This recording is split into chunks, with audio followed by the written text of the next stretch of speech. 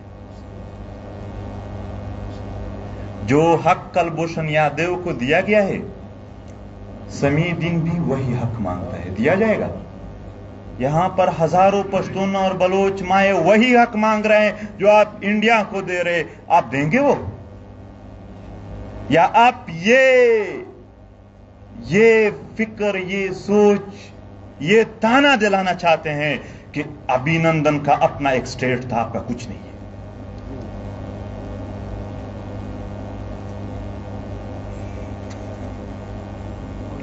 میں معذرت کے ساتھ آخری بات کرتا ہوں. بات کی گئی کہ ووٹ سے اگر حکومت آ جائے تو وہ نمائندگی کرے گی. ہماری قسمت دیکھو, اب ہم جیسے ریچڈ آف دی ارتھ لوگوں کا, ہم جیسے بدقسمت لوگوں کا قسمت دیکھو کہ حکومت چاہے ووٹ سے آئے یا ووٹ سے, ہمارے لوگ مسنگ پرسن ہوتے رہتے ہیں, ایکسٹرا جوڈیشل مارے جا رہے ہیں. اور امید رکھتے ہیں کہ آئندہ نہ ہو جائے. آخر میں ایک گزارش ہے, یہ جو ہم پر حملہ کرنے کے لیے لوگ آتے ہیں یہ یونائٹڈ آتے ہیں, پر ہم مقابلے کے لیے اکیلے جاتے ہیں. ہم مقابلے کے لیے اکیلے جاتے ہیں. بلوچ, سندھی, پشتون یا جتنے بھی محکوم لوگ ہیں اپنے اتفاق اور احتیاط کو ترجیحی بنیادوں پر قائم رکھیں گے, مقابلہ کریں گے, قربانیاں آئیں گے, قربانیاں دیں گے. ریشو کسی کا کم ہوگا, کسی کا زیادہ, مگر صرف محکوم لوگوں کو ایک دلاسا دینا چاہتا ہوں. اگر پرسکون زندگی اور مطمئن زندگی گزارنا چاہتے ہو, وہ مزاحمت میں ہے. تمہاری عزت, اگر اپنی زندگی کو بامقصد, باعزت اور پرسکون کرنا چاہتے ہو تو وہ محکومیت میں مزاحمت کے علاوہ کسی بھی راستے میں نہیں ہے. مزاحمت کریں گے. اور میں معذرت کروں گا, 12 دسمبر کو ٹانک میں ہمارا جلسہ ہے, اس کی تیاریاں تھے, مگر پھر بھی یہی پروگرام ان سب مصروفیات سے اعلیٰ سمجھا, یہاں پر آئے. اگر میں بیچ پروگرام میں چلا گیا تو آپ لوگ مجھے اجازت دیں گے. بہت بہت شکریہ آپ سب کا.